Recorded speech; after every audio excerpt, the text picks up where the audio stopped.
Hello, hello. How are you guys? So I just wanted to welcome you tonight and thank you all for being here. I will. So it's amazing to see you all here. Obviously that means you're invested in the downtown and you want to be a part of its success. So thank you for that. So those of you who may not know me, my name is Amber Smith. I own the Chic Boutique. I am also the Main Street Program Board President. I also sit on the event committee for the Main Street Program, and I also sit on the Downtown Reconstruction Task Force. So I joined the Watertown Main Street Program from about 10 years ago, which is about the same year, well, is the same year that I decided to open a business in downtown Watertown. I am not a great public speaker, so bear with me. So since opening my business and being on the board, I've really seen how the Main Street has grown. I was trying to figure out how many buildings have had facade grant done to them since I've been on the board. Also, the amount of signage grants that we have given, and I mean, I would guess it's somewhere around 40, which is amazing. So I also thoroughly enjoy planning events for the Main Street Program, which helps raise money for all of these projects. And that is something that I'm super passionate about as well. So I also wanted to talk about the events committee. Is there any event committee members here? Okay. So we got Peg and Robin and Sandy. So there's a bunch of others that sit on this committee, and basically they help plan and volunteer, and they go to the events and they also volunteer there as well. So just want to give them a shout out. So thank you all again for being here, and also I'm going to turn it over to Melissa Lampe, the director of the Main Street Program, who also does so many things, and we are so lucky to have her.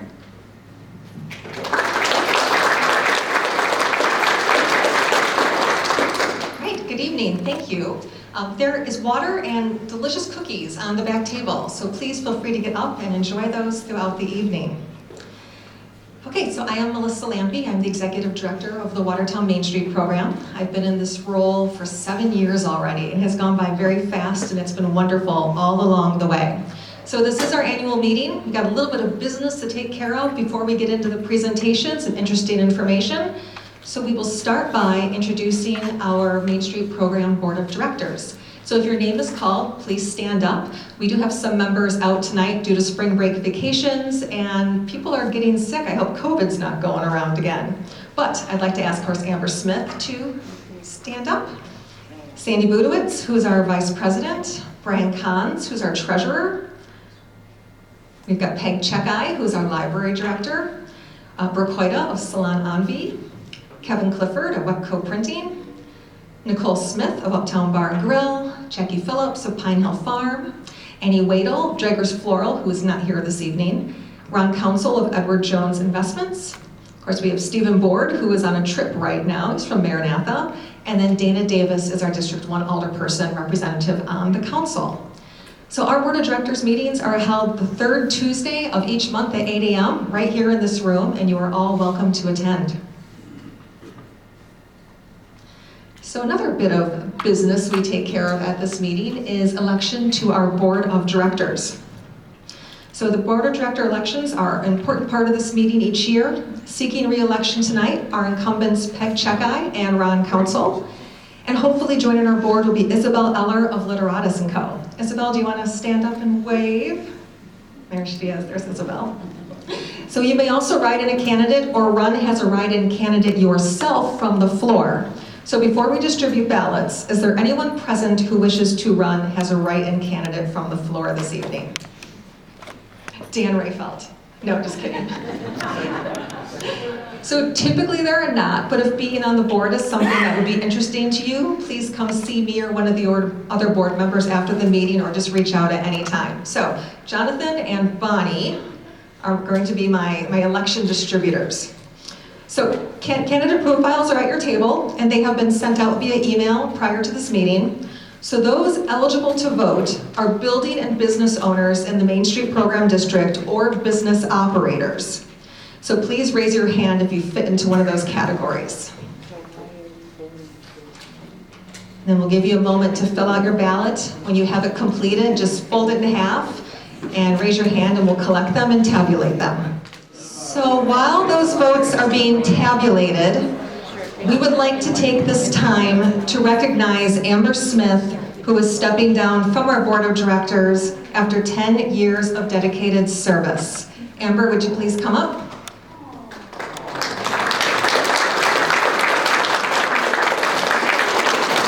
Here we go.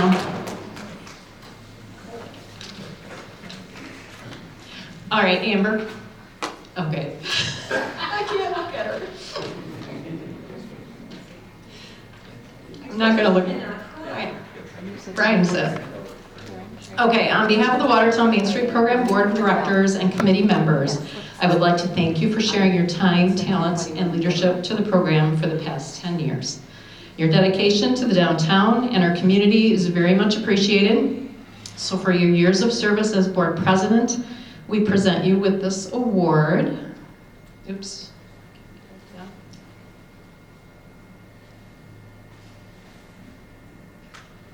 And your presence and leadership will be missed on the board, but I know you will continue to be one of our community's biggest cheerleaders.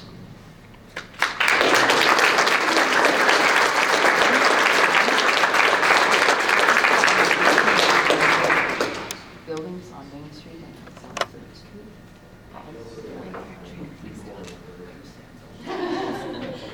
And of course, there is Amber in front of her store downtown. Just before we move on to, I want to recognize two other special people in this room, and that is Bonnie Hurdle, who's tabulating ballots in the back, and Robin Kaufman of Watertown Tourism. So we all work together in the Chamber of Commerce building. We are a team. We make events happen. We get along fabulously, and my job would be no fun without those ladies every day. So thank you. Okay.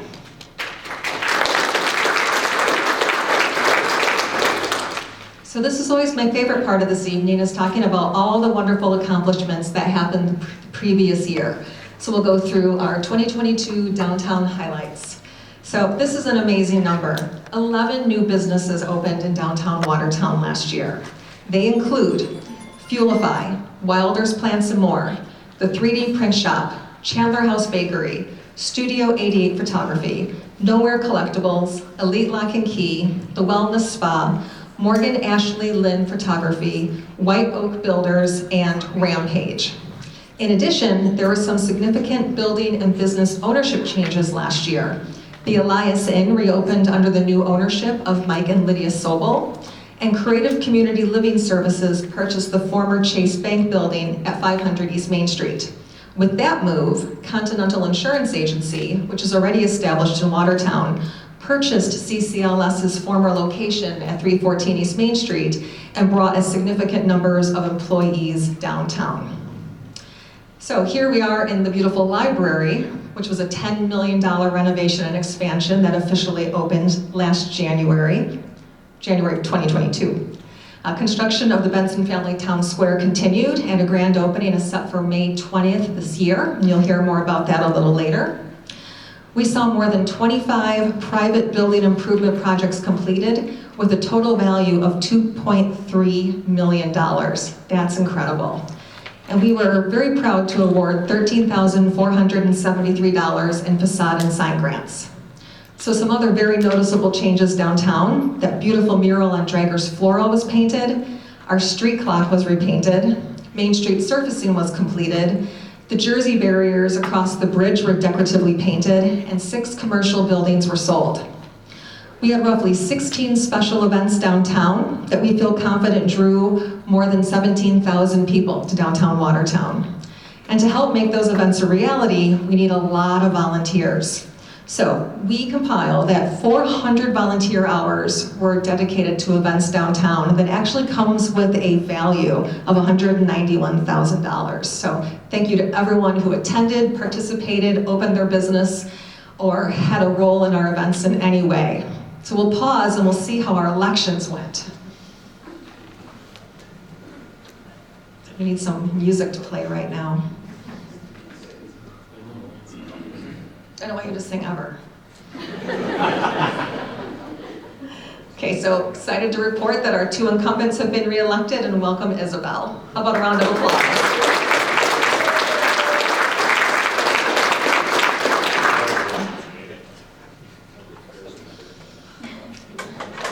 So as part of the Wisconsin Economic Stimulus Plan, one-time grants of $10,000 were made available to startup businesses that were opening in vacant storefronts and to existing businesses expanding into empty spaces without leaving their existing locations.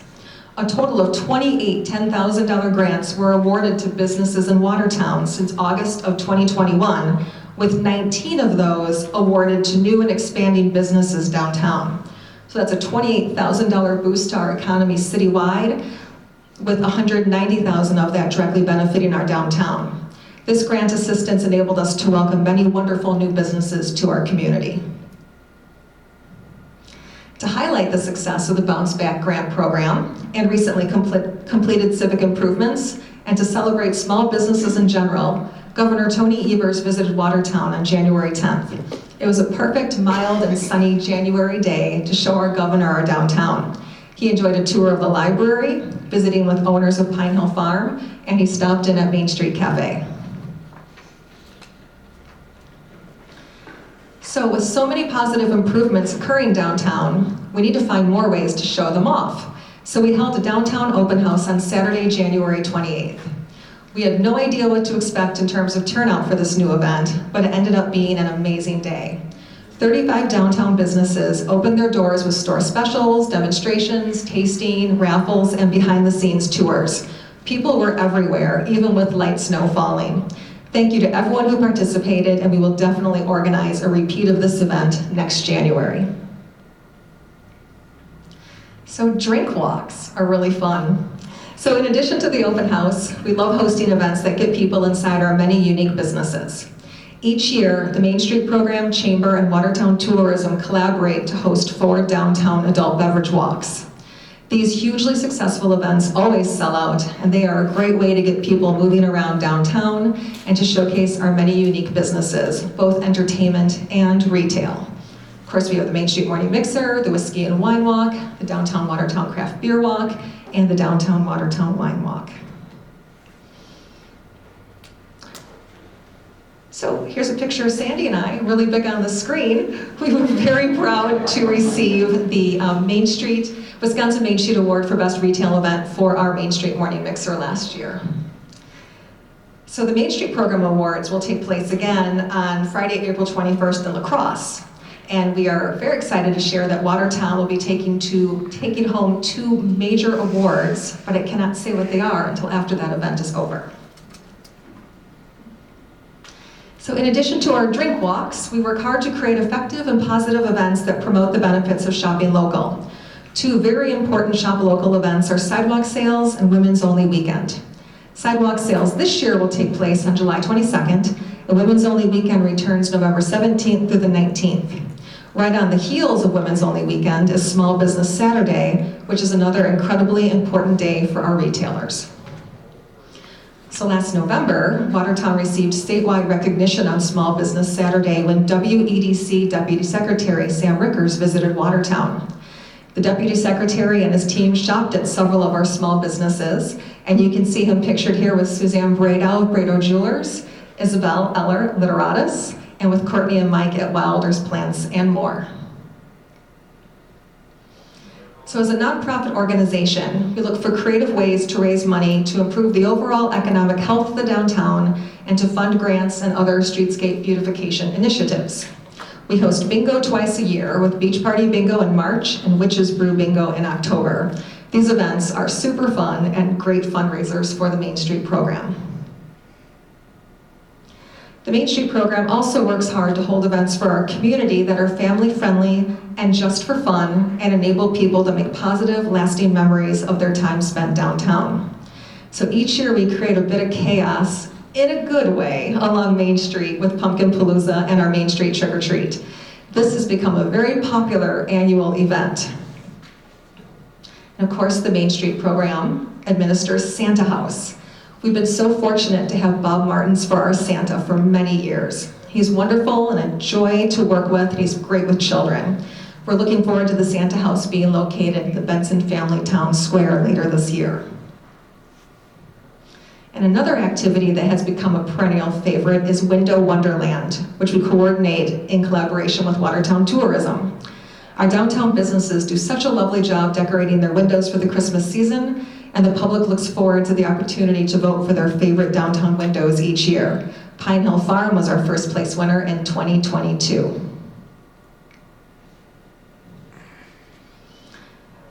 So switching seasons, the Main Street program coordinates Art on Main in partnership with Webco Printing. Art on Main 2023 is presented by Moss Brothers Construction Company and is also generously supported by Chickens Unlimited, the We Energies Foundation, Edward Jones Ron Counsel's Office, Fort Community Credit Union, Hoffmeister Funeral Home and Cremation Service, the Watertown Arts Council, and Jones Auction Service. Art on Main is celebrating its 10th anniversary this year. And the Main Street program also pays for and coordinates the care of our downtown flowers. So just a few did you knows. So the Main Street program administers the Tuesday Farmers Market at Riverside Park. We run a food booth at Riverfest. We serve as the host organization for the Holiday Parade of Homes. And we partner with the Chamber of Commerce and Watertown Tourism to plan the annual community celebration and vendor fair, which will take place on June 24th this year, and it will not rain. I promise you that it will not rain this year. So we also take great pleasure in acknowledging the important work of others and volunteerism in our downtown. We were so pleased to present our library director, Peg Checkeye, with the Making a Difference on Main Street Award at the Chamber's annual celebration in February. Not only did Peg oversee the amazing renovation and expansion of this beautiful library, but she's also a very dedicated member of our Main Street Program's Board of Directors and our Promotions Committee. Let's have a round of applause for Peg.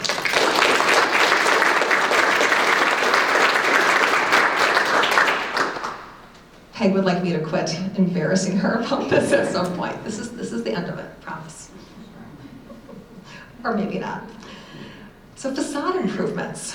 So among the most important aspect of our work as the Main Street program is the beautification of building facades downtown. Each year we raise funds to give away as facade grants to help improve the overall appearance of our downtown.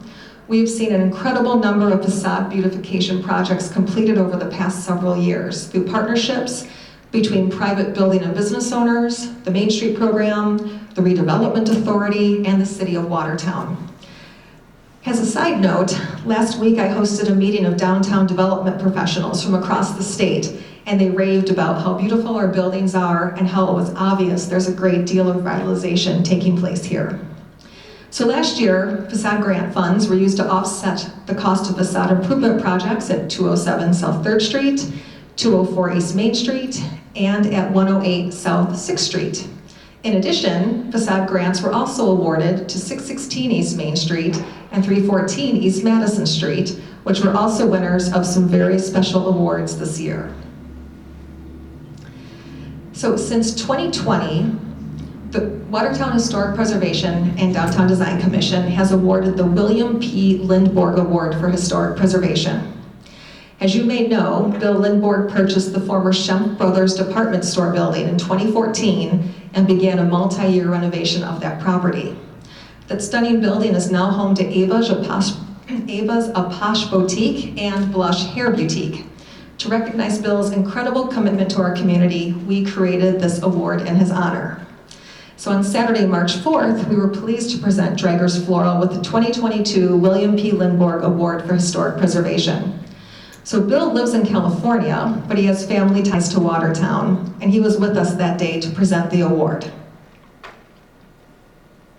We were also very pleased to present the William P. Lindborg Award for Historic Preservation Honorable Mention to Deerfield Properties for the restoration of 314 East Madison Street, which is home to Wilders Plants and More.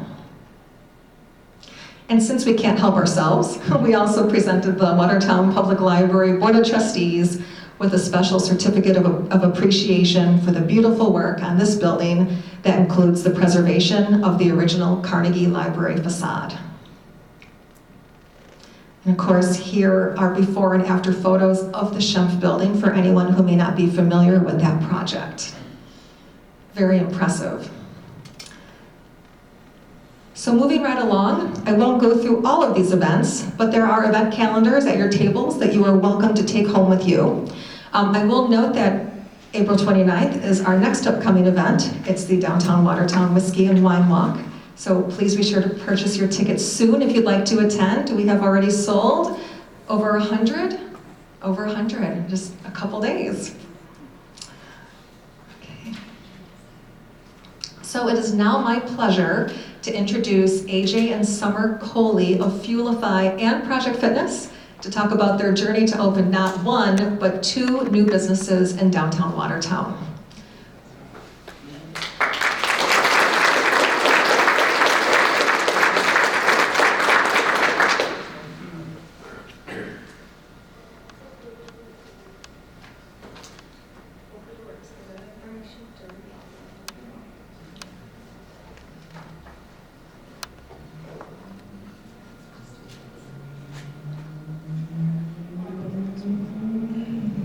Hi, I'm Summer. This is AJ.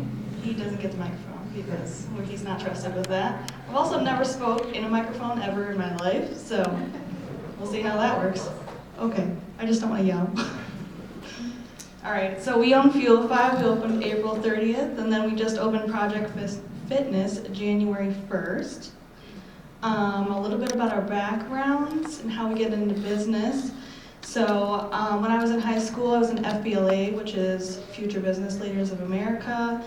And then as soon as I turned 18, I bought a cleaning franchise, and it definitely was not what I wanted to do. It's not the most fun thing to clean for a living.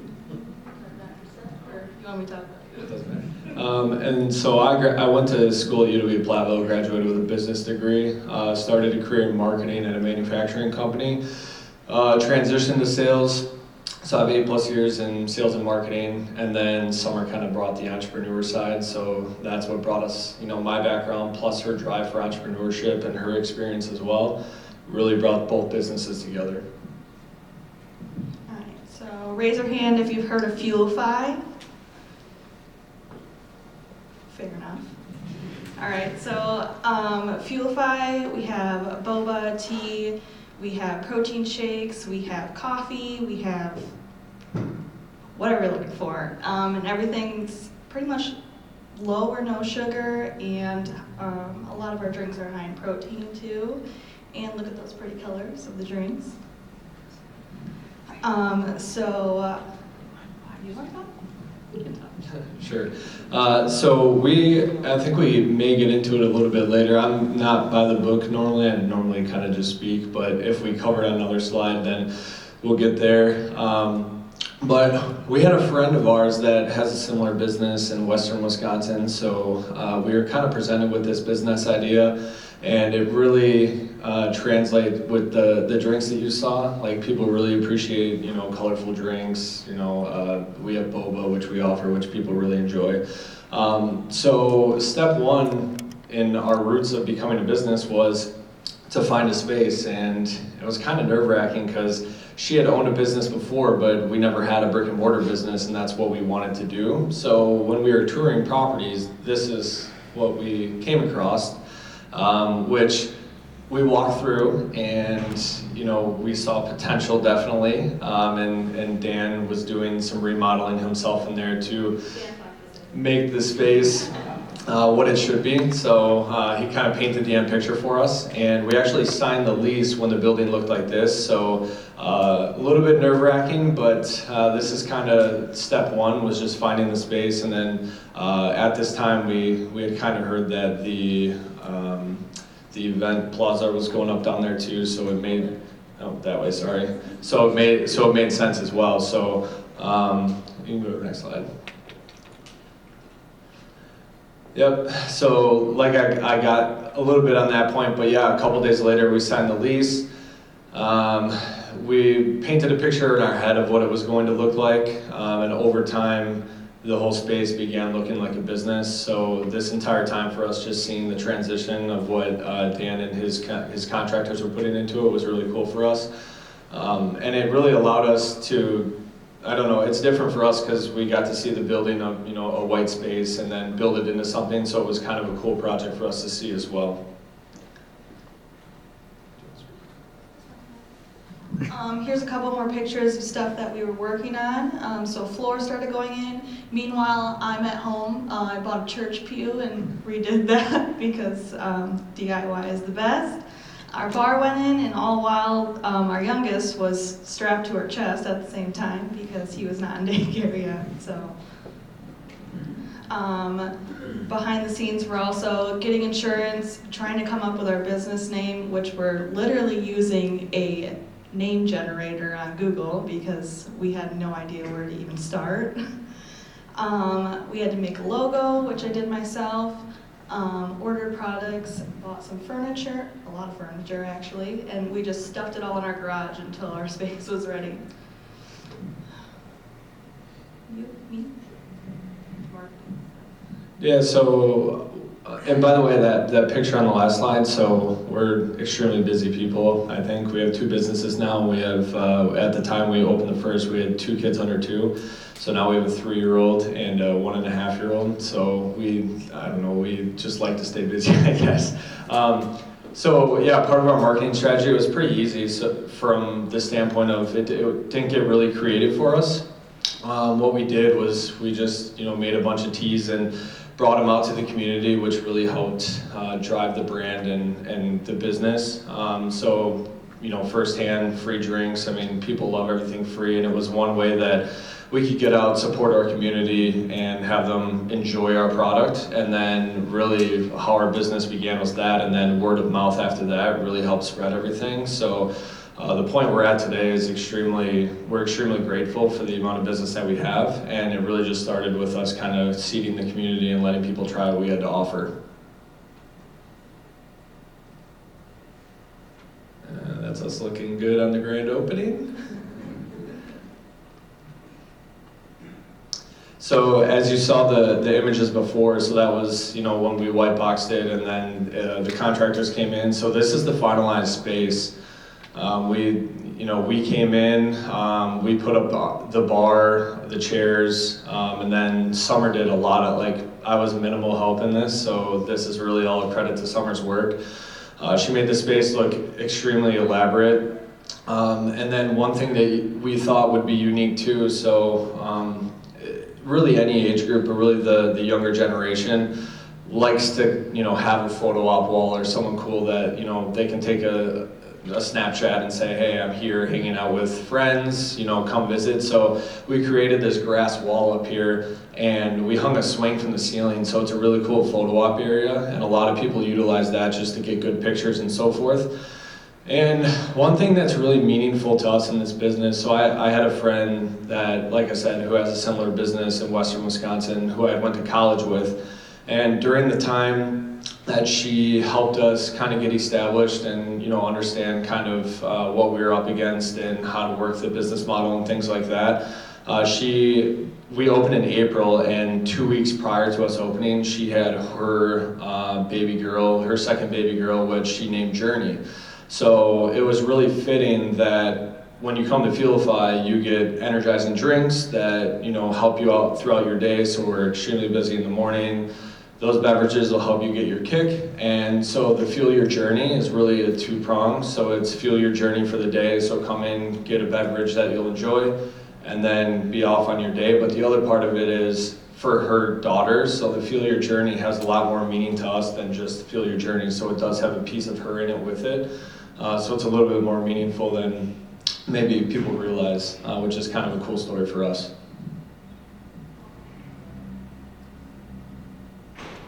All right, the best part of Fuelify is meeting so many new people every day. I've made really good friends with a lot of people. I actually met my best friend here, and she's not in the crowd because, you know, that would be too nice of her. Yeah, it's great to meet new people every day. And yeah. So I think our biggest hurdle was when we first opened.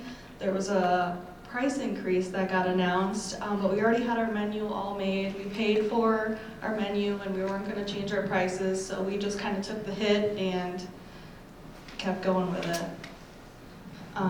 We also had some employee issues. As you know, it's hard to get employees, it's hard to retain employees. And then our biggest one was probably personal, like work and time management between our kids and being at Fuelify all the time, because since we didn't have employees, we're the only ones there right now. And then our product quality when it was shipped, so we serve boba, which a lot of people don't know what it is, but it's like a juice-filled ball.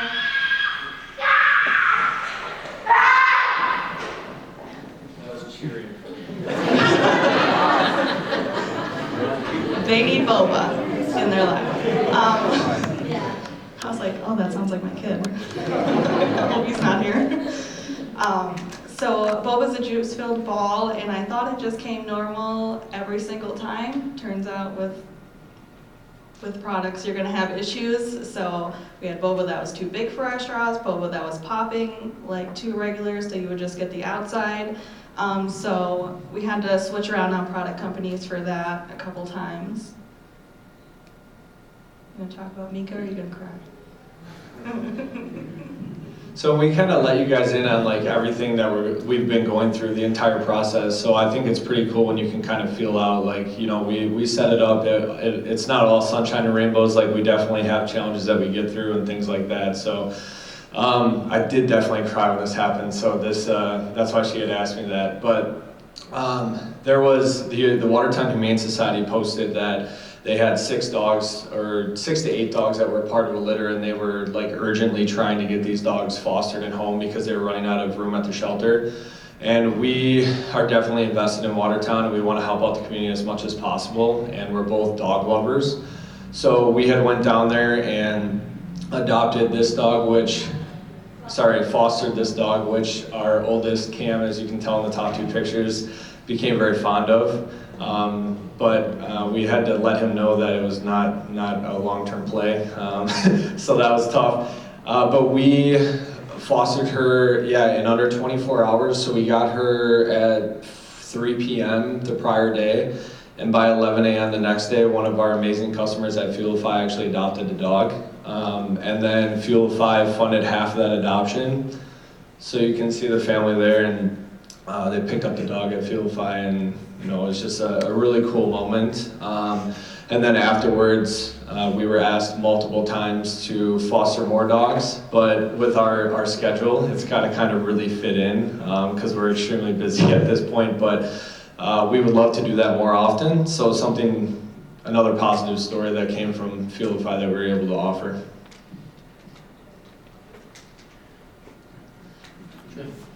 So like I said, I'm kind of off. I like to just talk about it a little bit, but I'm trying to tell you that I made the PowerPoint. yeah, kind of. So for the longest time, I had this vision in my. So I had a traveling sales job for many years where I traveled the country, and I had also done a semester abroad in Europe. And fitness has always been a part of my life. And while I had been traveling to these cities, I tried to get into the different gyms and, you know, see what kind of atmosphere this has, what this has. And, you know, there was a certain type of gym that was very unique to me. One that stood out for me was, I went down to a gym in Dallas. It was actually the longest single operated gym in the entire United States. So a guy named Doug owned Doug's Gym, which he just closed right around the pandemic, but it was the coolest place ever. Like, I walked in there and he had every single thing that he had from 1975 when he opened. Everything was the same, so he didn't do any updates whatsoever, and that was really what was unique to him. So when you walked in there as a lifter, it was like almost a time warp, to where all of these big lifters were there. You knew they were there. The pictures were on the wall, but the equipment was super outdated. But it was something that was really special. It was like, oh my God, this is not like any other gym you've ever seen. So I got this vibe, like a different vibe there, and I'm like, man, that is similar to something that I want to bring. It's just a different vibe than what we see in today's gyms. So that's kind of how the idea came up, and I talked to Dan about it a little bit, and then he had a space that made sense for us, and he's like, hey, I remember you talking to me about that gym that you wanted to open. I think I have a good space for you, and then he ended up showing us this place, which we settled on.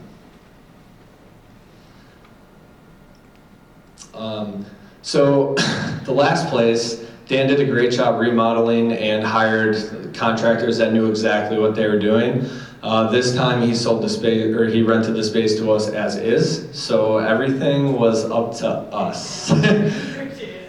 So we had help from a couple of our friends, but mainly, luckily Summer and I had experience. We were YouTube certified when we remodeled our house in Kleiman before we sold it. So we had that experience that we brought into this, which was really cool to see. Yeah, and Summer, I didn't even know that she was good at art, but she did paint a mural for us, which looked really cool as well. And that's us at the grand opening. And that actually, the first time I saw this picture of our youngest Owen with the ribbon on his head was yesterday, so it was super cute.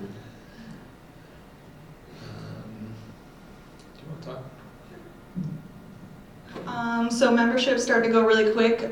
We opened January 1st, which is a holiday for most people, so we didn't get as many walk-ins as we were expecting, but we wanted to start the first of the month just in case anybody had some New Year's resolutions. Memberships are still going up quick. We were getting, for the first 2 months, so January and February, we got at least one new member every single day for the first 2 months straight. So we cater to our current members. We kind of started with a base of what we thought people would want, and we just kind of waited until every time we met a member, we're like, if you see anything that we don't have and you would like it, we'll try to fit it in here. Now we're kind of stuck on space until Dan lets us tear a wall down. But yeah, anytime we can add something and we can fit it in, then we do. I run, for marketing, I do a lot of Facebook, but other than that, it's just word of mouth so far.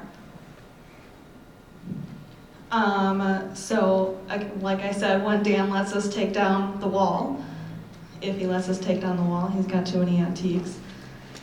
We're hoping to expand, so we'll have hopefully another 2,500 square feet. We'll have an office, hopefully add some showers in. And the lucky current members will get to stay at their starter price. Yeah. Yeah, so we're getting to the end here. This is the last slide, and there's one more slide. So we're getting towards the end. So, so the future of Fuelify. We're, like I said, a lot of things were great and still are great, and we're just kind of, I guess, with increasing product costs, it has us considering new strategies. And we also, since opening, it's kind of similar to Project, where you got to open and you start with a base and you figure out kind of what the community wants, and then you kind of build off that. And we feel like now that we've been open a year, there are things in particular that the community really wants that can help us really expand the business. So we may adopt a new strategy down the road. So this April will be our 1 year, which is really exciting. But in the next couple months, rolling into summer, we may roll out a brand new menu that will have a lot more things to offer. And that's our overall goal. But we're definitely, like I said, we're definitely invested in the community. We want to keep both businesses around. It's just, and if you get, so we posted on Facebook that we were looking for people who may want the space, and that was just putting out some feelers because it may make sense for us to move it closer to the gym at some point. So we were putting out feelers. So there was a lot of we get a lot of questions coming in now that we did that, like what's going on with Fuelify, but it could be that, you know, we may move closer to the gym, we may keep our current space and just revamp the menu and bring a new strategy to the table. So if you hear anything in town, that's kind of what's going on. So we just wanted to let you guys know up front. And yeah, so that's what we got there. And you guys have been great. The biggest laugh that we had was the yelling, and that's when I felt good. I felt like everyone was a little nervous to laugh. I know we're the first one, so Keck Furniture will probably get, you know, maybe he's funnier too, so that'll work as well. But does anyone have any questions for us? What are your hours of operation? So Project Fitness is 24 hours, and we're there by appointment right now. And then for Fuelify, we adopted winter hours. So we have, it should be really until the end of this month, we're 7 a.m. to 10, and then 2 to 4. So then now when it starts getting warmer out, we're thinking April 1 right now, will be 7 to 4 again, the full time out. So.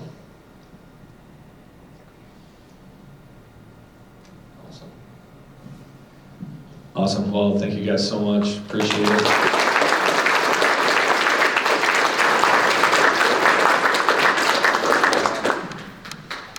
And now it is my pleasure to introduce our friends from Keck Furniture, the Buyer family. Come on up.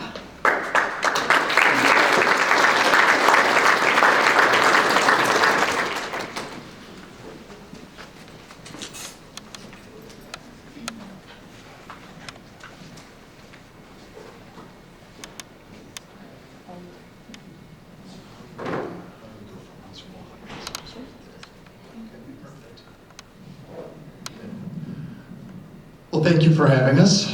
My name is Tom Buyer. This is my wife, Joan, daughter, Hannah, son, Will, son, Ryan. Together, we make up the nucleus of Keck Furniture. We do have 3 other children, 2 of which are also in the furniture business. They are on the manufacturing side. They're manufacturers, reps, one in Wisconsin and one in the Northeast.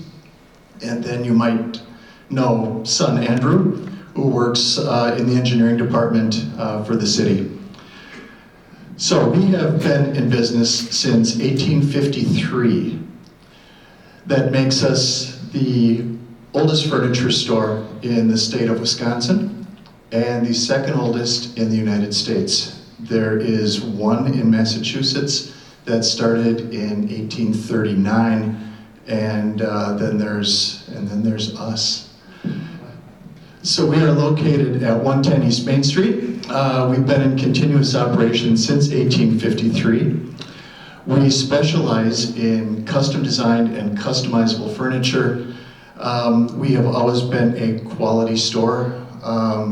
The majority of what we have, great majority, is American made. Greater than 95% of the furniture that we carry is made in the United States. We're going to talk about our story, our products, our customer base, challenges and opportunities, and what the future holds for Keck Furniture. So if it seems like I'm reading this, I am, because my son Ryan put the PowerPoint together. And I did not spend a lot of time studying before I got here.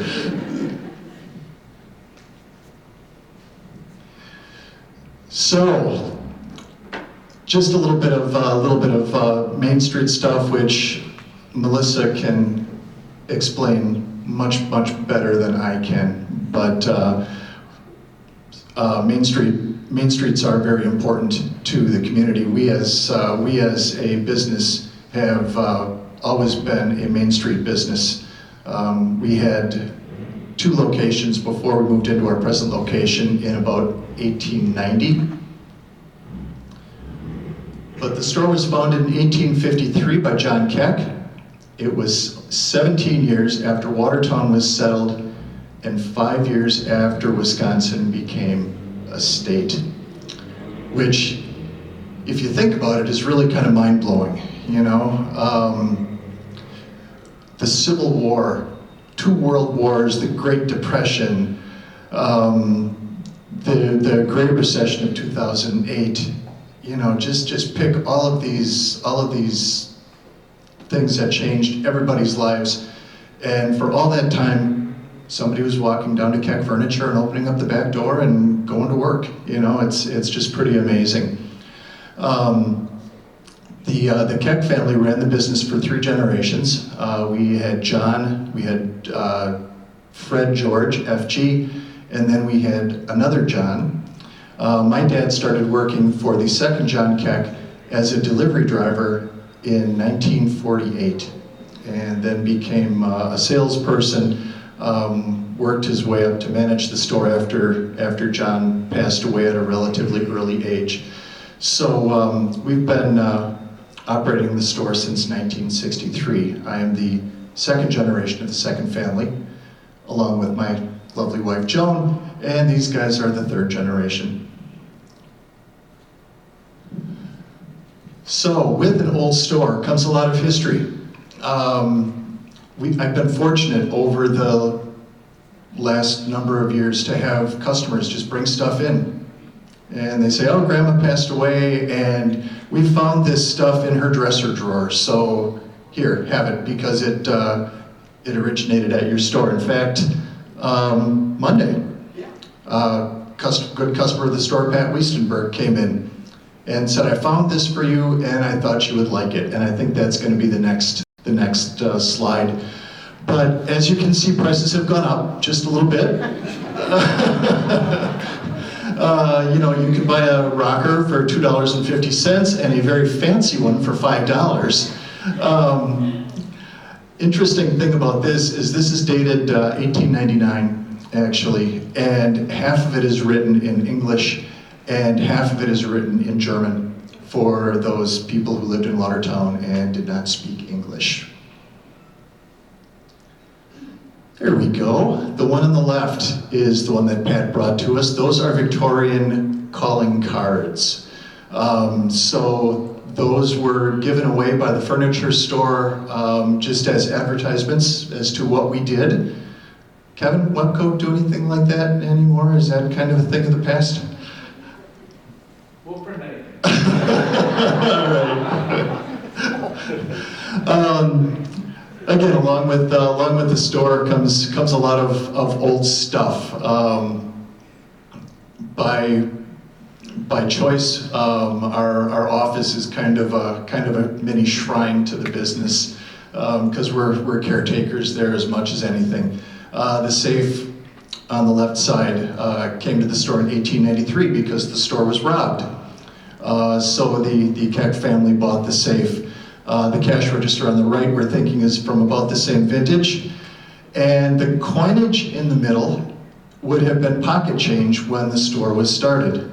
So top row from left to right, we have a half cent, a large cent, a 3-cent piece, a half dime, because they were not made of nickel at the time, a dime, a quarter, a half dollar, and a little gold dollar. So somebody could have come in, bought one of those fancy $3.25 rockers and paid for it with stuff like that. Oh, let's see. I think you're up. Okay. Your next slide. Okay. I told you I didn't study. Let's see. As of right now, I am the owner of the store. I work with my lovely wife Joan. The 3 kids, I should not say kids, my 3 grown children, Ryan, Will, Hannah. The store has a total of 15 employees, either full or part-time, including the nucleus of us guys standing up here. We have the store encompasses about 25,000 square feet. We have 2 off-site warehouses, one on South Burr Street, one on Milwaukee Street.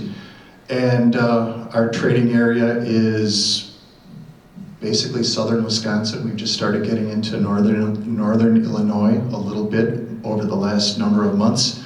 But that being said, I'm going to turn it over to my son, Will. Okay, I've never spoken out of a microphone either, so bear with me. So as my dad said, we are the nucleus of the operation at Keck Furniture. So this is just a little blip of what we do. My dad, the owner, he's basically the glue that holds us all together. My mother, she is one of our amazing decorators that we have here at the store. My brother Ryan, he handles all of our marketing. My sister Hannah, she does a lot of our window treatments, decorating, as well as sales. And myself, I do like the flooring department and that kind of stuff as well. So the brands that we work with are super important to us being around for as long as we have. We've always been big on quality, customization, and reputable companies that we know are not going to go away and are going to service us for as long as they need to service us. So the brands that we work with, let's skip ahead here. No, just kidding. So Smith Brothers, they're American-made, made in Bern, Indiana. Fantastic company to work with as far as quality goes, craftsmanship. They are about as good as you can get. Flex Steel, they've been around for over 100 years. So just like us, we know they're not going anywhere, so they're gonna stick with us.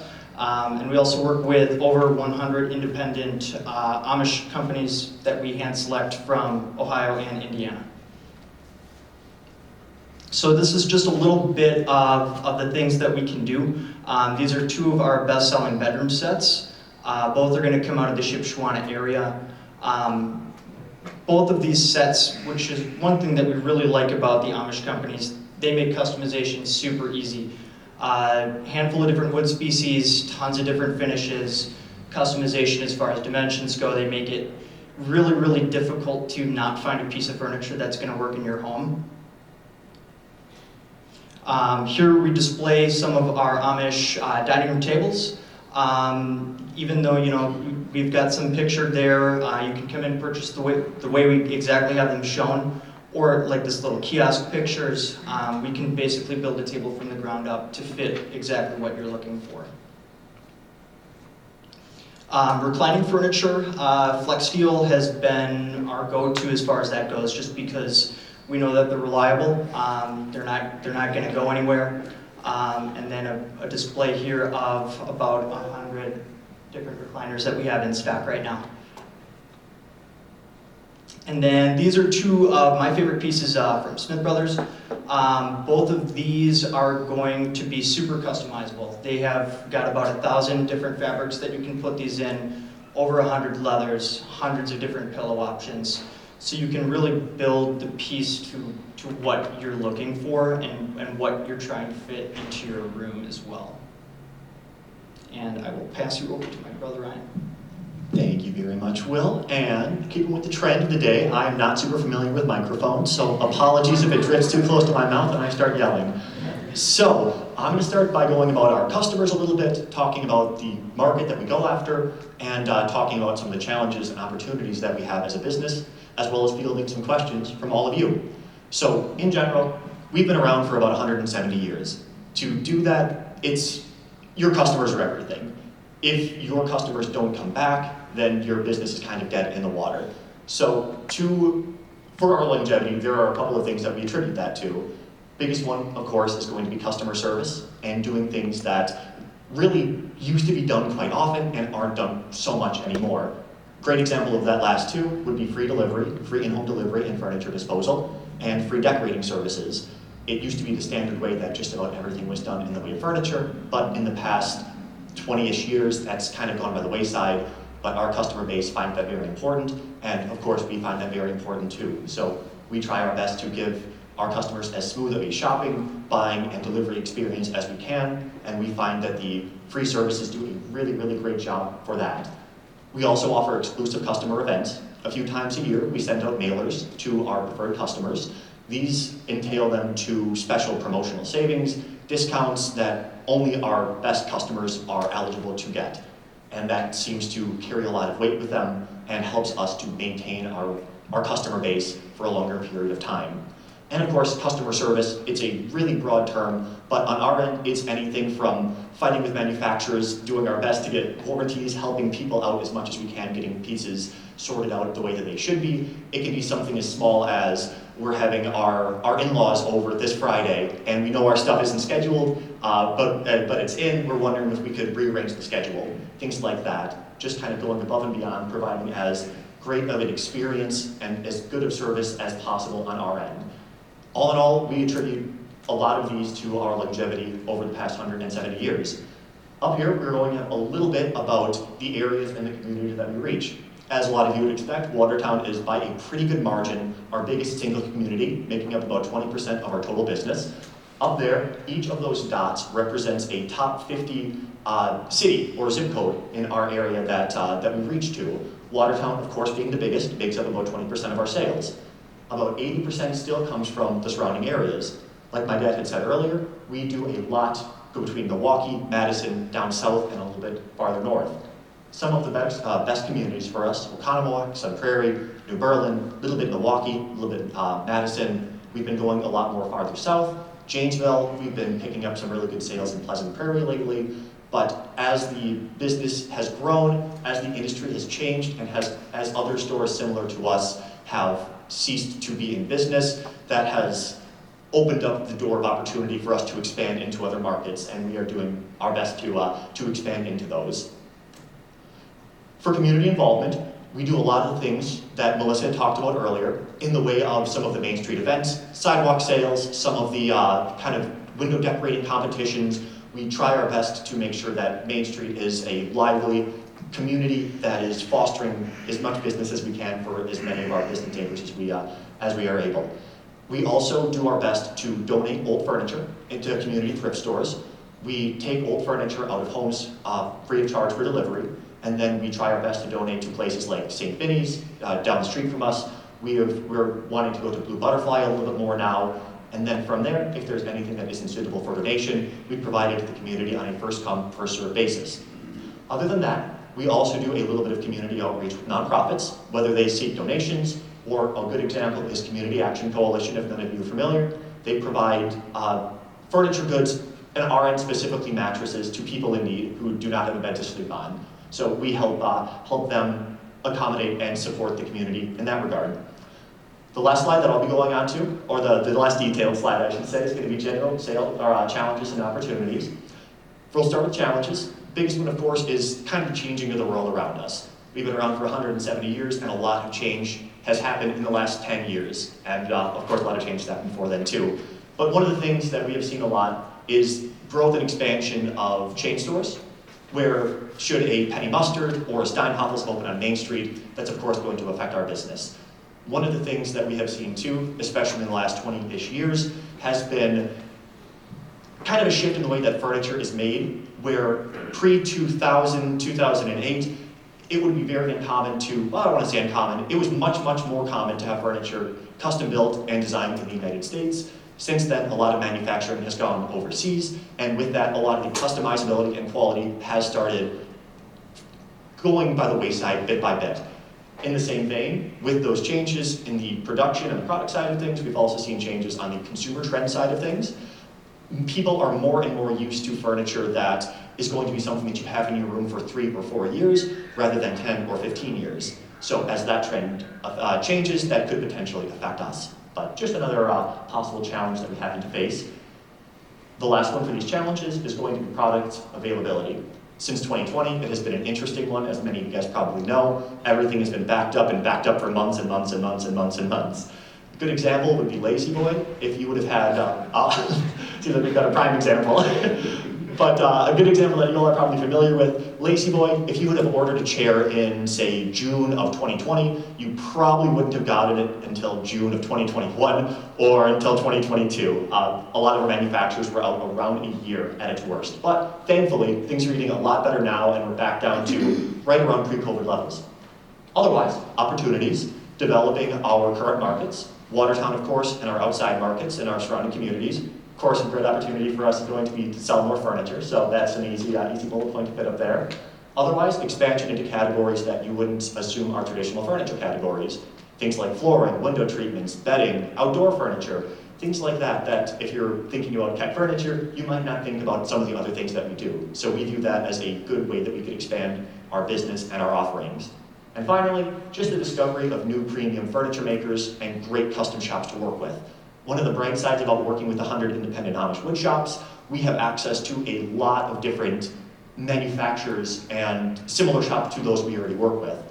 We just came back from an Amish market in Indiana. We're actually going to one in Ohio in about a week, and I would imagine we probably picked up 5 or 6 new shops just from when we were in Indiana last. So we always look to expand our current product offerings for people who fit our brand, our message, and the products that we want to work with. So that's our story, and I think we'll be sticking to it. Questions for anyone? Yes? So in your history, have you guys ever manufactured a product? Have you ever designed any? Have you ever wireframed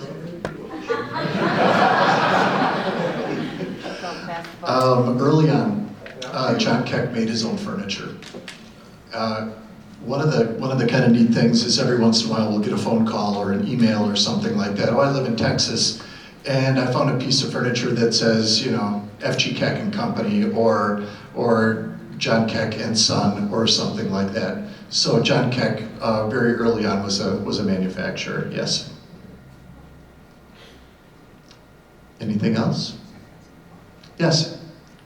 I'm Annette from Watertown Players, and I just want to say thank you, because not only do you do wonderful things for the community as far as getting furniture, but you guys have been awesome. Every time we have a poster to go up about one of our shows, we had a wacky scavenger hunt a couple of years ago, and you guys did decorated googly eyes on those 2 On the Scott Brothers.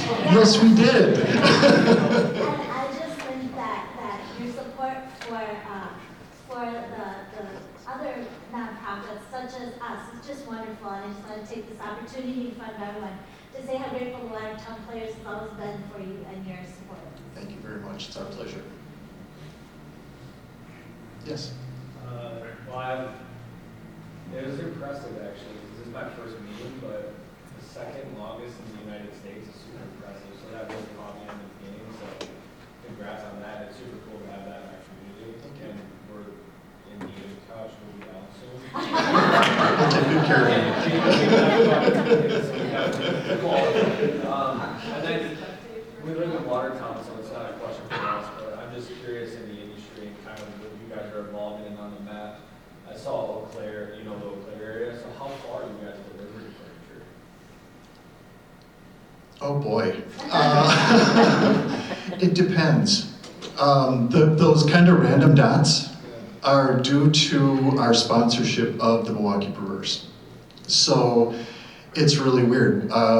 We do Brewers pre-games, and we get people from all over that come in. What was it, 2 years ago we had somebody come down from Superior and buy some furniture. I think we have to deliver something to where, Hudson or Menominee or something like that, Menominee. So if the sale is worth it, we'll go just about anywhere. I mean, we've been to Northeast Wisconsin to deliver to vacation homes. Just depends. In general, though, our standard is free in about 50-mile radius, so that is another good reason why we have that big circle right about 50 miles around Watertown. He's such a wet blanket.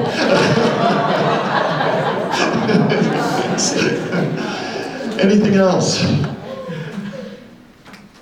All right, thank you very much. It was a pleasure.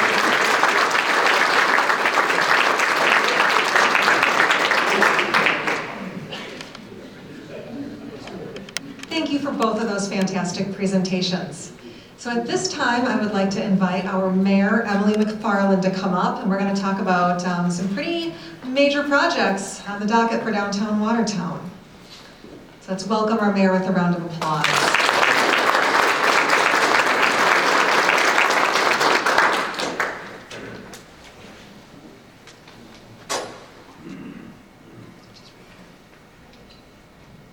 I'm going to talk about roads, bridges, and more roads and bridges. So if you want to get a cookie from Chandler House before we start, now's the time. Really though, those cookies are fantastic. I'll probably take a couple home. So hi, for those of you that haven't met me before, I have the pleasure of meeting you. As Melissa said, I'm Emily McFarland. I'm the mayor of the city of Watertown. And there's a couple members of our team here tonight. One who actually made this PowerPoint, our Public Works Director, Jane Ellen Holloway, which is why it looks as nice as it does. I too, Mr. Breyer, just read it sitting in the back of the room. So I'm gonna do my best to page through it as well. Oh, that's okay. If it's on the screen, I should be good. Okay, so here's our plan for tonight. We'll talk about the Main Street Bridge, Main Street reconstruction, which is in 2 phases. I'll touch a little bit on Katy Street Bridge, the Town Square, and T-Well.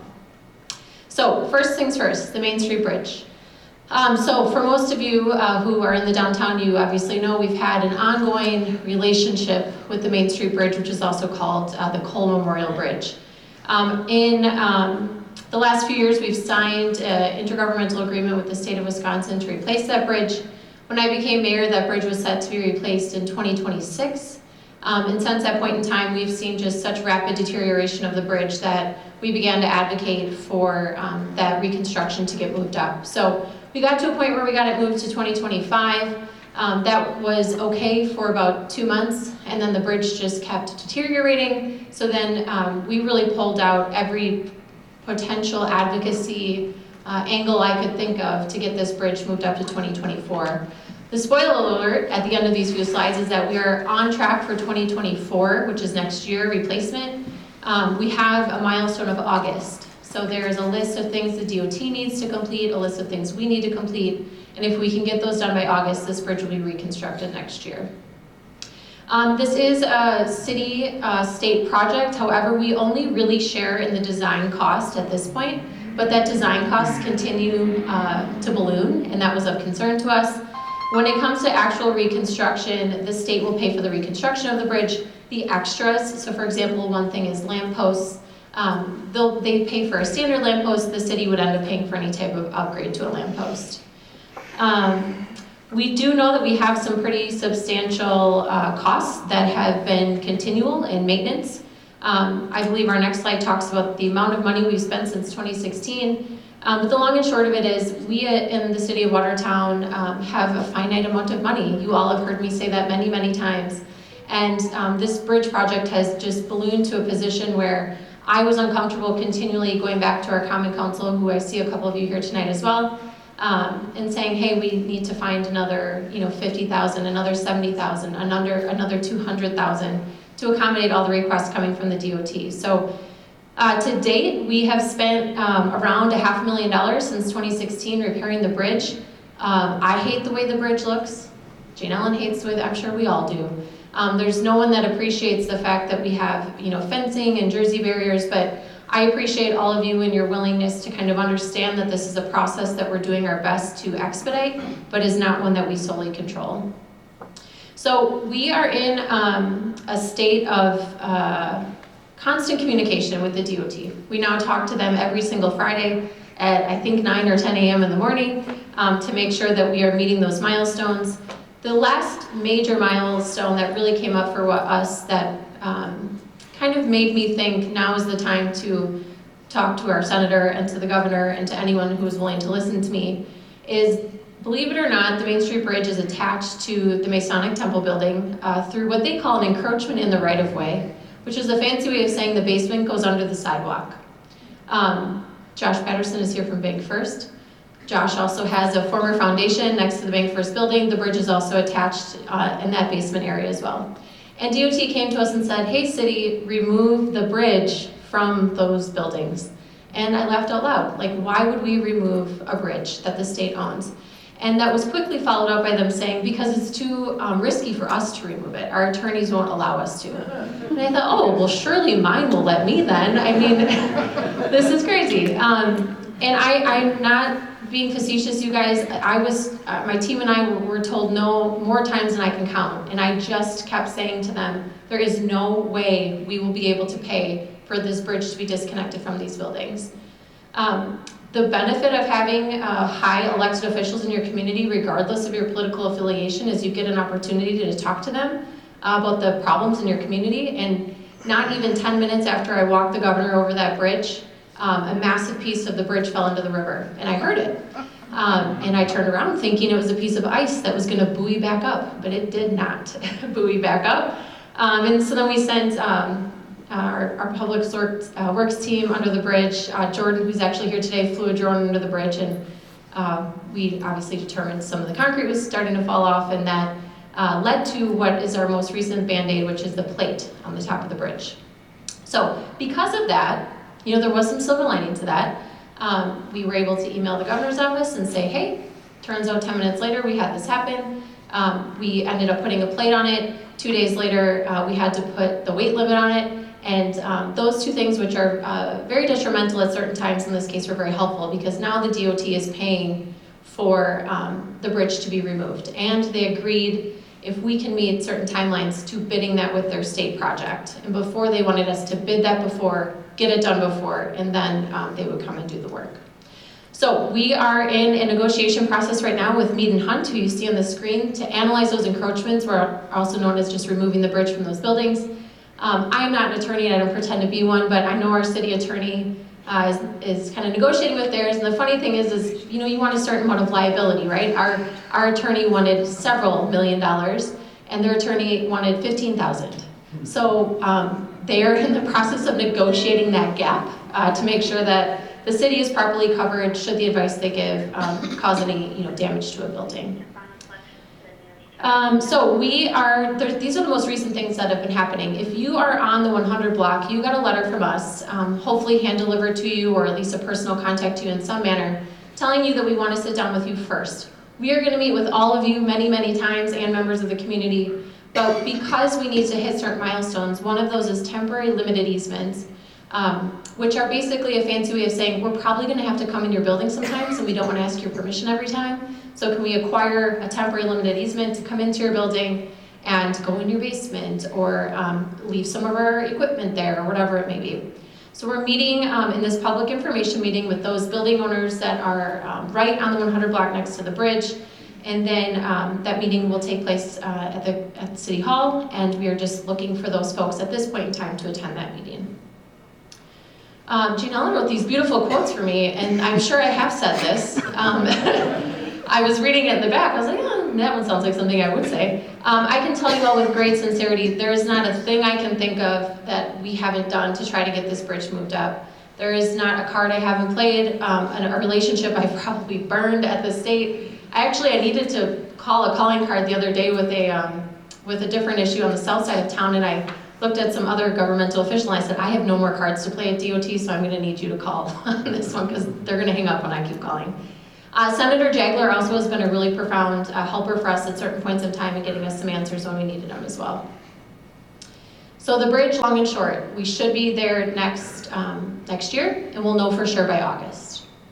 So the next thing that's coming is the Main Street reconstruction from Church to Market, and then at the end I will talk about from Market to Irene Street, which is Tivoli Island. So we signed an intergovernmental agreement to do this reconstruction. Pretty quickly after we signed that, I kind of thought to myself, well, we should probably make a task force to make sure that we are taking care of our businesses in the downtown, and that we have kind of a liaison network set up.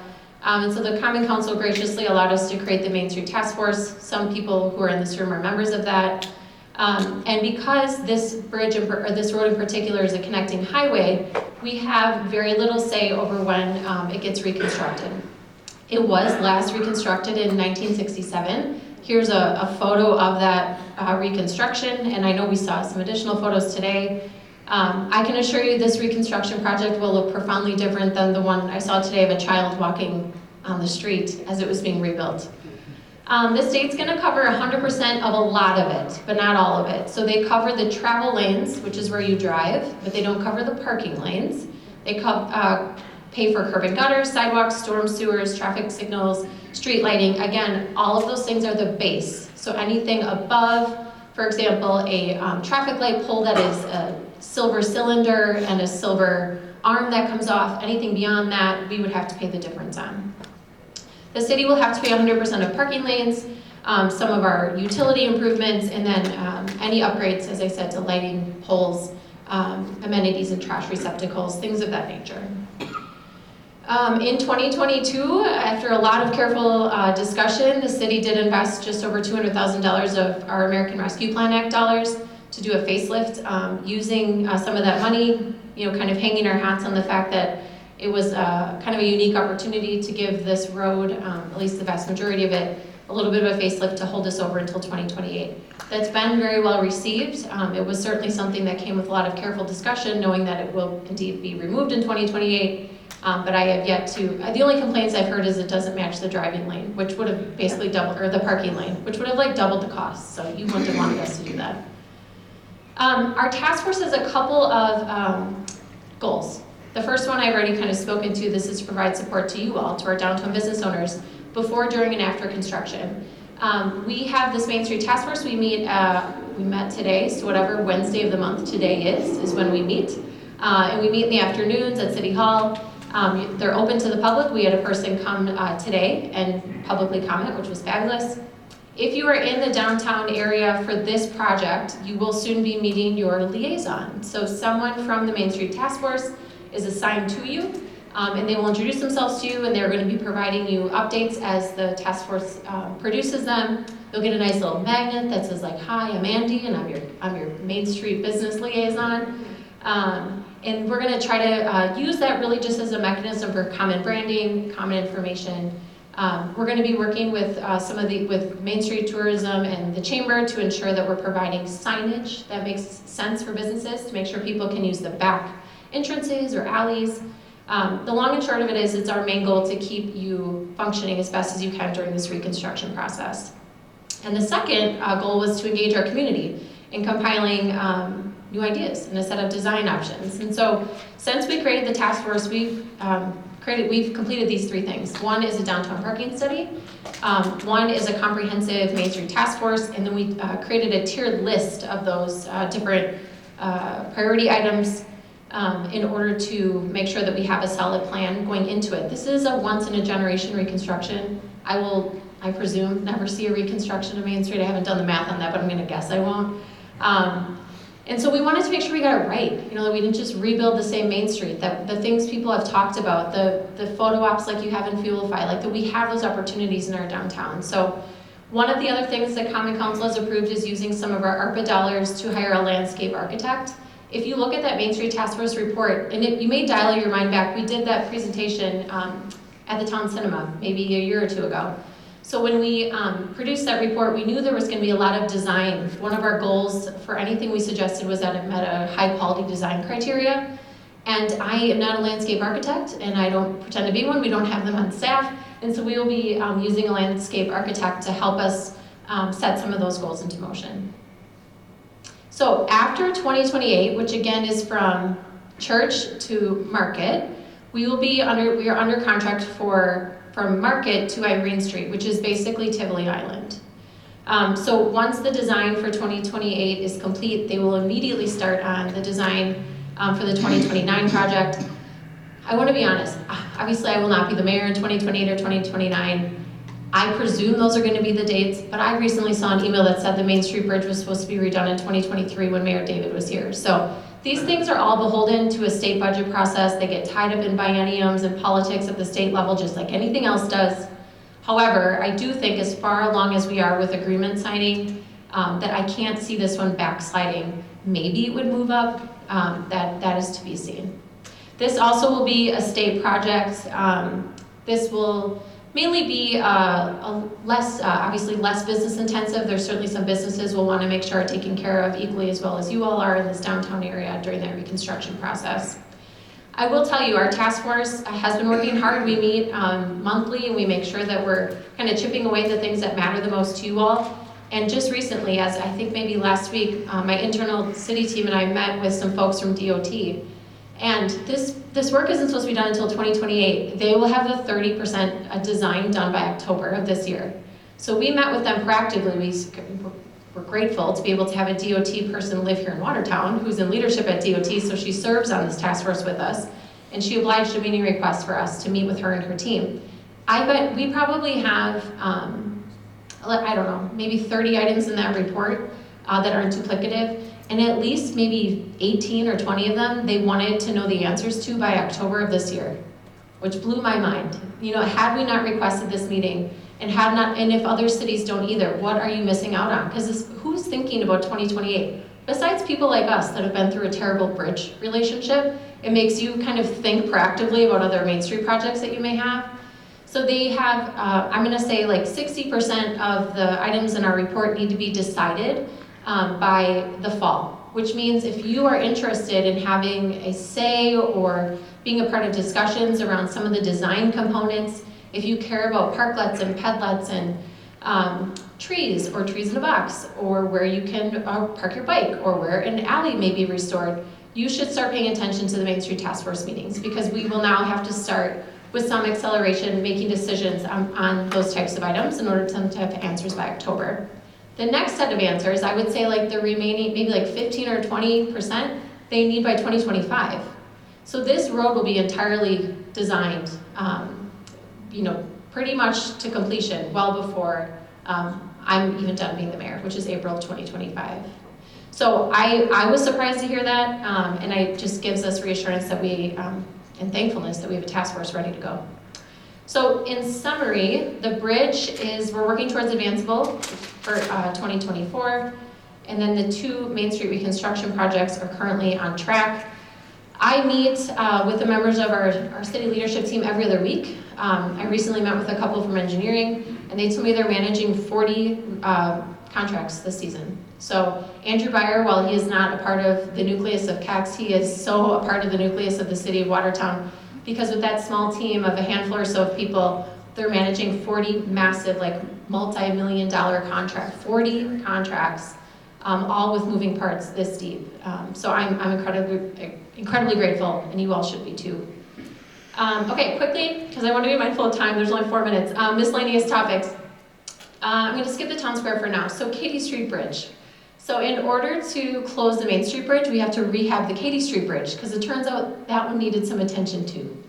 The funny thing, if you pay attention in the next couple of weeks, is and we're going to put out a press release about it, because I said to Andrew just this week, I can imagine people are going to wonder what we're doing. In order to ensure that we can do the rehab work on the bridge, we need to make sure that no birds nest under the bridge. So if birds nest under the bridge, we can't remove parts of the bridge.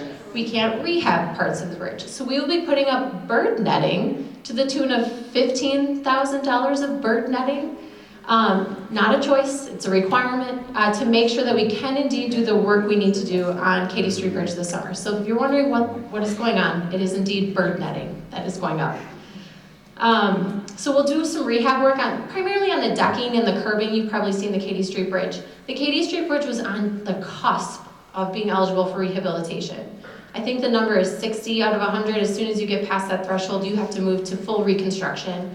And we barely edged in to make this one eligible for a rehab. But we were, and through a lot of the bipartisan infrastructure law funding, we've been able to kind of readjust some of our dollar allocations to move these types of projects up. Okay, so T-Well. T-Well is the development right next to the town square. It's technically called River House on the Rock. At the end of February, T-Well Enterprises bought that land. As it currently stands, they would have to begin construction on that land kind of early summer. They did send in a request to the city to move out that construction date. That request will go to the Finance Committee for them to consider. But I just want everyone to be reassured in buying the land, and with the current agreements we have, there are milestones to start and there are milestones to finish. And if those milestones, like to start, are missed, the property is ours again. So we should see that project begin. They are pretty far down the line with design. It's a beautiful space, maintaining the same things that we talked about a couple of years ago with the underground parking and the 2-story courtyard with the infinity pool. They're doing studios, 1 bedrooms and 2 bedrooms with higher end finishes as originally described. So we're excited to see that one. I'm more excited for this one. So I'd love to invite you all to the ribbon cutting for the Benson Family Town Square on May 20th. This is an event nearly a decade in the making to get to this point, and it's taken so many people and so much graciousness from so many in order to get us to a juncture where we're able to finally cut a ribbon on that square and open it up for the community to use. People have asked me why the fence is still up. Up until the governor's visit, ironically, there was no power, and so we didn't want people, maneuvering through the square when it's dark. We have some paver work that needs to be completed yet, some things that need to be redone. And when you're in open contracts with vendors, the last thing you want is the public coming in and out of that space, because should you have an issue with the vendor or a contractor, they could very easily say, oh, well, the public's been, accessing the park. I'm sure they're, moving that paver or whatever it may be. Additionally, the city doesn't yet own the park. The redevelopment authority will own that park, and they will until those contracts are finalized, mainly because I don't want to figure out how to transfer all those contracts to the city. We have a tremendous relationship with the RDA, so it's been working out very well for us. We are close, I believe, to hiring the programmer for this space. We've been very particular about who we bring on to manage that role. The Benson Family Town Square will have a person dedicated to programming the space, and the goal is to program it many times a day.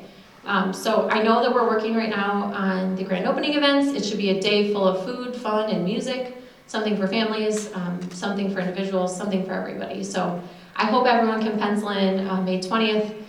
We joke all the time, I've yet to be at the square where I'm temperature-wise comfortable. I will be there and it's either like ridiculously cold, terribly windy, or when we did the ribbon cutting, oddly hot. So as much as it rains every time the chamber tries to do an outdoor event, we suffer a similar curse. But nonetheless, nothing's gonna stop us from finally opening that square and cutting that ribbon. So with that, what questions can I ask for you? And if anyone needs to go, I understand it's 8 o'clock. Yes, Erin. I just have a question about the bridge thing with the birds. Is that, and maybe you don't know the answer, is that because we're considered a bird city? No, so it's just a requirement of state projects. I get emails from the DNR, they call them incidental take notices. So there's times where through DOT projects, they on accident affect a habitat or wildlife or a plant or a butterfly.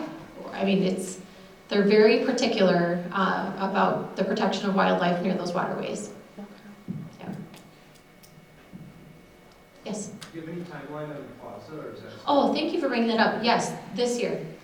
So I should have included that here. So the plaza is the area where Santa House was, just a couple of blocks from here. We are under a design contract with an organization to do the design of the ramp, which will go right along the building, and then a couple of small retaining walls that'll go with it and railing.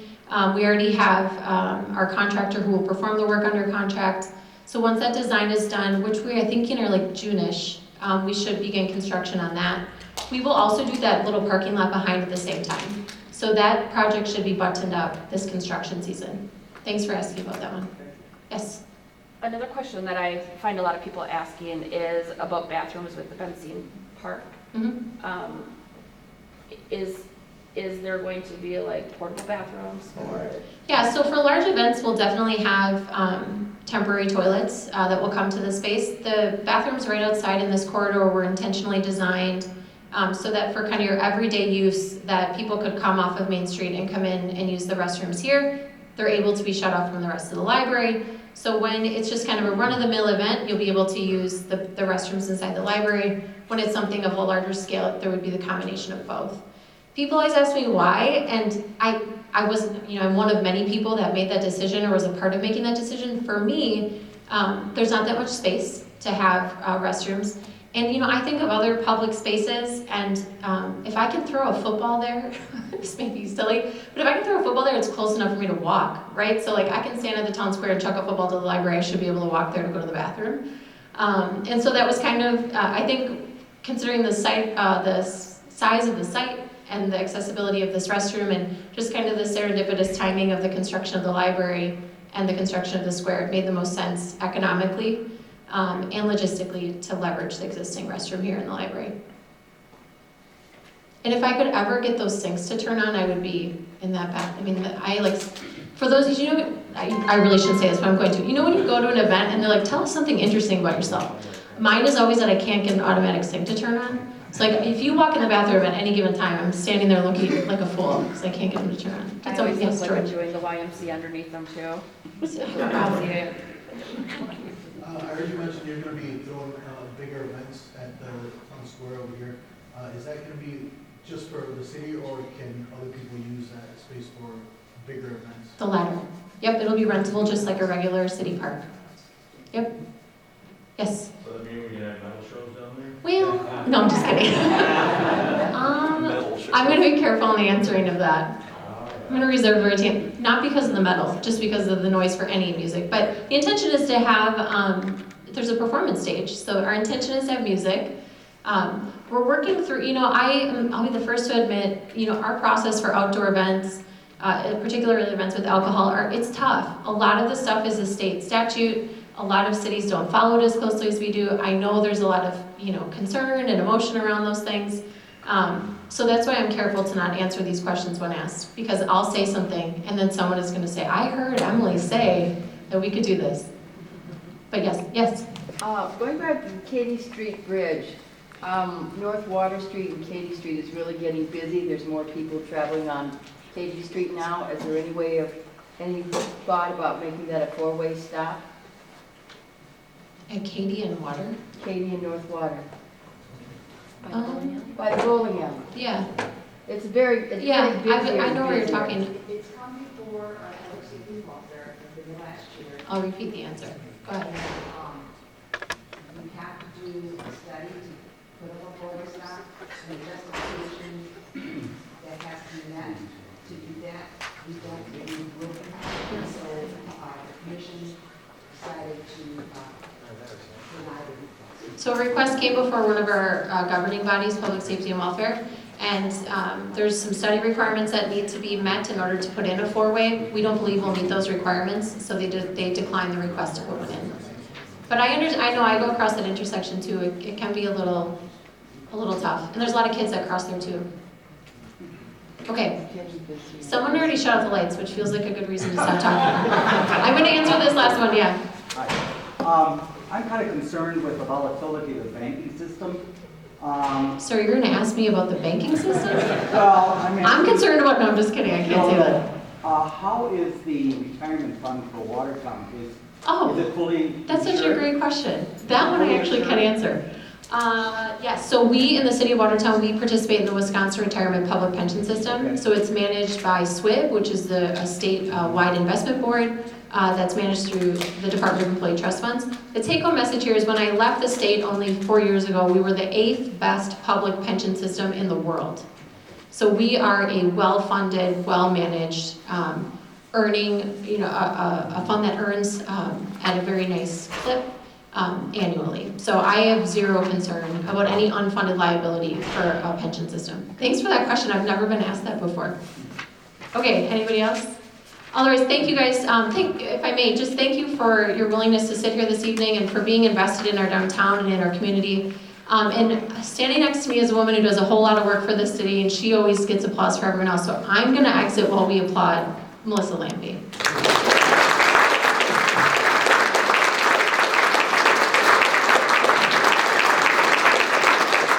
Very kind, thank you, appreciate that. Before you all leave, there are surveys that I would like everyone to fill out. Take it home with you. You're welcome to drop it up at the chamber office, or we have a night drop, you can slip it in, but we'd like to have that feedback. That's important to us in our planning process. So again, just thank you all for coming. Thank you for our wonderful presentations. This is very informative and fun, and it's so nice to get to know our neighbors in this way. So have a great evening.